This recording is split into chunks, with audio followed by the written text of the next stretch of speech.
धराली में पानी के सैलाब के साथ आए मलबे में सब कुछ तबाह हो गया और इस मलबे को हटाने की कोशिश में सेना की एक जेसीबी फंस गई जो कई घंटे तक मलबे में धंसी रही। धराली में तबाही के दौरान आए मलबे और पत्थर को हटाने में सेना और एनडीआरएफ के जवानों को काफी ज्यादा दिक्कत हो रही है। हम आपको तस्वीरों के माध्यम से दिखाएंगे कि किस तरीके से सेना के जवान यहां पर जो मलबा आया है उसे हटाने की कोशिश कर रहे हैं, लेकिन जो जेसीबी है वो फंस गई है और पिछले 4 घंटों से इस जेसीबी को निकालने के लिए दूसरी जेसीबी मंगाई गई है, क्योंकि मलबे में इतना ज्यादा धसान है कि जेसीबी भी आप देख सकते हैं कि धंस गई है और पिछले 4 घंटों से सेना के जवान कड़ी मशक्कत कर रहे हैं इस जेसीबी को निकालने के लिए और लगातार सेना के द्वारा इस मलबे को हटाने की कोशिश की जा रही है। लेकिन जिस तरीके की तस्वीरें देखने को मिल रही हैं, जिस तरीके से जेसीबी फंसी हुई है, उससे कहीं ना कहीं ये जो मलबा है वो बेहद खतरनाक है और लगातार सेना के जवान जुटे हुए हैं कि इस मलबे को हटाया जाए ताकि जो घर, जो दुकानें, जो होटल इस मलबे के नीचे दबे हैं, जो जिंदगियां इस मलबे के नीचे दबी हैं, उनको ढूंढा जा सके, उनको बाहर निकाला जा सके। लेकिन जिस तरीके की दिक्कतें आ रही हैं, जिस तरीके की तकलीफों का, जिस तरीके की चुनौतियों का सामना सेना और एनडीआरएफ के जवान कर रहे हैं, वो कहीं ना कहीं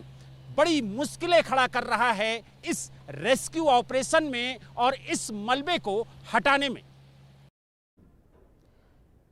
एबीपी न्यूज की टीम खीर पर्वत के उस मुहाने पर पहुंची जहां से निकले पानी के सैलाब ने धराली की तबाही लिखी थी। एबीपी न्यूज की टीम सबसे पहले खीर गंगा नदी के उस मुहाने पर पहुंची है जहां से पानी के सैलाब को आते हुए सभी ने देखा था और आप देख सकते हैं कि ये वही मुहाना है जहां से खीर गंगा नदी आपको आती हुई नजर आएगी। 2 पहाड़ों के बीच से ये नदी निकलती है, लेकिन 5 तारीख को जब इस नदी का विकराल रूप लोगों ने देखा और जिस तरह से खीर गंगा नदी ने धराली में तबाही मचाई, उसके बाद की जो तस्वीरें हैं वो बेहद भयावह हैं। आप देख सकते हैं कि यहीं से खीर गंगा नदी निकली और उसके बाद वो पानी का सैलाब जहां जहां गया वहां वहां सिर्फ तबाही के ही निशान नजर आ रहे हैं। ठीक सामने आप देख सकते हैं कि जैसे यहां से सैलाब गुजरा है तो यहां पर जो घर थे, जो मकान थे, वो पूरी तरह से मलबे में दब चुके हैं। और दूसरी तरफ हम आपको दिखाते हैं कि यहां पर सेब का बाग था, काफी लंबा बाग था, करीब 500 मीटर तक यहां पर सेब के पेड़ थे। लेकिन आप देख सकते हैं कि जब पानी का सैलाब आया तो पूरा बाग बह गया और यहां पर इस वक्त सिर्फ और सिर्फ पत्थर और मलबा ही नजर आ रहा है। और ठीक सामने आप देख सकते हैं कि यहां पर धराली की मार्केट थी और इस मार्केट को ये सैलाब बहा ले गया और आज यहां पर सिर्फ और सिर्फ पत्थर और मलबा ही नजर आ रहा है, जिसे सेना के जवान और एनडीआरएफ के जवान हटाने की कोशिश कर रहे हैं। लेकिन जिस तरीके से इस सैलाब ने तबाही मचाई है उसे हम आपको एबीपी न्यूज के कैमरे के जरिए दिखाने की कोशिश कर रहे हैं कि किस तरीके से पानी के सैलाब ने धराली में सब कुछ खत्म कर दिया। और आप देख सकते हैं कि आज धराली के लोग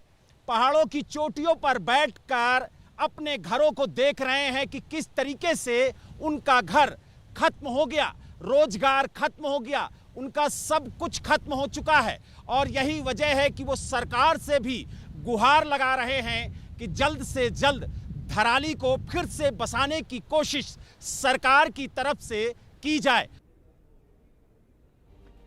धराली को अंधेरे से निकालकर रोशनी में लाने की कोशिश तेज हो गई है। 5 दिनों के बाद बिजली आपूर्ति का काम अंतिम चरण में है और आज देर शाम तक बिजली आपूर्ति शुरू हो जाएगी।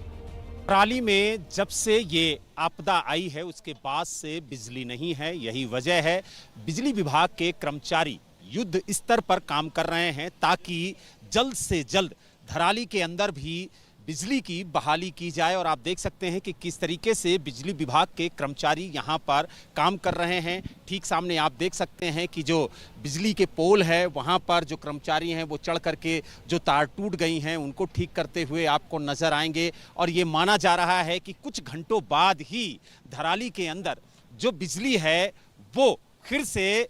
कहा जाए यहाँ पर चालू हो जाएगी। और आप देखिए किस तरीके से यहाँ पर जो बिजली विभाग के कर्मचारी हैं वो काम करते हुए आपको नजर आएंगे। हालांकि जिस तरीके से यहाँ पर आपदा आई उसमें सब कुछ बह गया, बिजली के खंभे बह गए, बिजली के तार टूटकर गिर गए। और यही वजह है कि कई दिन यहाँ पर जो बिजली की समस्या थी उससे यहाँ के लोग दो चार होते रहे। और यही वजह है कि इसका आक्रोश जो है वो सरकार के खिलाफ भी दिखा। लेकिन अब लगातार यहाँ पर बिजली विभाग काम कर रहा है ताकि जल्द से जल्द बिजली को ठीक किया जाए और यहाँ जो बिजली की सप्लाई है उसे फिर से कहा जाए कि सुचारू रूप से चालू की जाए। और बिजली आपूर्ति के लिए लगातार यहाँ पर बिजली विभाग काम करता हुआ नजर आ रहा है।